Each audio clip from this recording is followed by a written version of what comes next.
Hello everyone, welcome back to the channel. Today, we'll discuss Civic Engagement, an important lesson from your HSC English syllabus. So, let's get started. Lesson 4. Civic Engagement. Education aims to bring about positive changes in our behavior. It helps us try to change our lives as well as the society we live in. Education that does not illuminate our minds or does not inspire us to work for the community is not complete at all. Education is not all about getting grades or receiving certificates. We use education to make life better.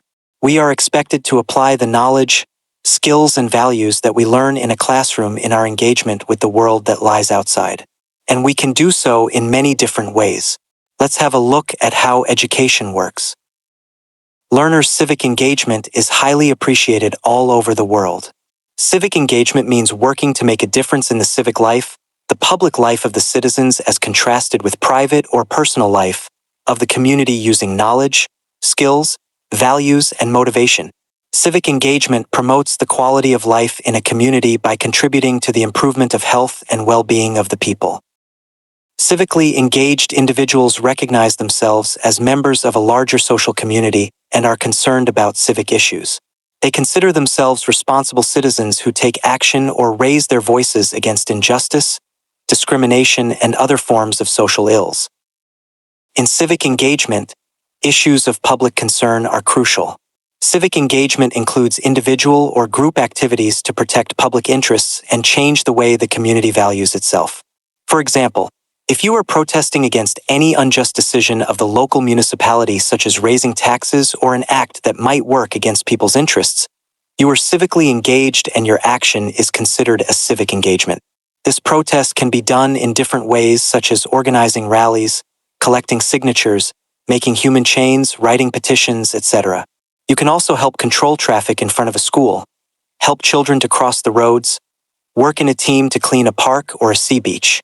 You can also give some services to elderly people. These are all examples of civic engagement as what you do directly affects the community. When civic engagement is a part of an academic program, and the learner's engagement is assessed following a scale, then it is called service learning. It involves the application of knowledge and skills learned in the classroom, and then making a complete plan of action, i.e., preparing a budget, starting the process of implementation, involving people and activating operational strategies. When civic engagement is spontaneous but irregular and not a part of any academic program, it is considered volunteerism. Scenario 1. A group of college students were watching television news in their hostel. They were touched by the plight of the flood-affected people in Sunamganj. All the rivers and water bodies there had overflowed their banks because of the onrush of floodwater from the hills beyond our border. Their homes, huts, bazaars, shops, and croplands were under several feet of water. The local administration had rescued the people and accommodated them in schools that were on higher grounds.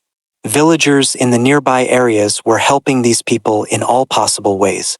Yet, ensuring drinking water, cleanliness, and hygiene was a big challenge. The schools had toilets, but these were clearly not enough. Seeing this situation, Ahmed, Swapan, Rakib, and Naladri quickly decided to go to Sunamganj and work for the flood victims. But to do that, they needed money which they did not have. They began by pooling their own contributions and talked with their classmates, teachers, and local lawmakers and civil society members for assistance.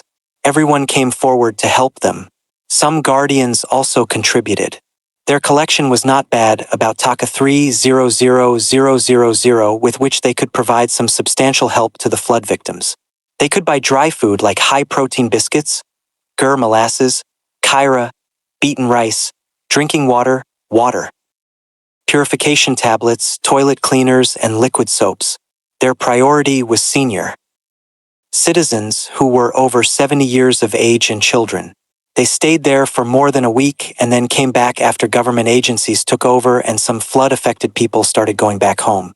When the four friends were back in their town, they seemed to have lost some weight, but were happy and satisfied that their efforts had been immensely rewarded. Scenario 2. Alex, an 11-year-old boy from California, was watching TV at home with parents, when he came across the news of severe winter weather conditions in a remote town in Romania. The news that many people in the town had no proper heating in their homes and were facing serious health hazards made the boy upset.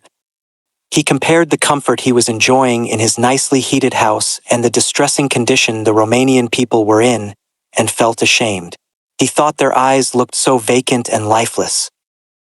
Alex was not an outgoing boy in his school and mostly kept to himself. Teachers were worried about how the introvert boy would do in the exams. The students were supposed to do something for the community in whatever ways possible, and their involvement was to be continually monitored and assessed. So far, Alex hadn't been able to set any example of doing something for his community. So when he came to his teacher with a video clip of the news report and expressed his interest to do something for the winter-affected people in the Romanian town, the teacher was surprised. How come? She thought, but she became increasingly attentive as Alex presented his case. The boy was very emotional when he said, "We must do something for these people. The kids are like us. We cannot live here in comfort leaving them in such distress." Alex's plea touched the teacher. She wanted to know what he had planned. He told her that he had talked to others in the class and they all would like to donate a month of their pocket money for these poor fellows to save their lives. The teacher then guided the class to take up a project. The boys, with the help of the teacher, worked it out.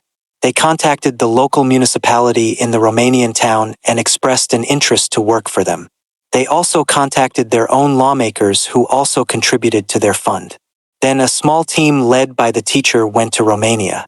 They spent a couple of weeks with the people, helped them put heating in their houses, supply them with sufficient blankets and food. The school authority monitored the whole process from the first to last. They warmly welcomed them back.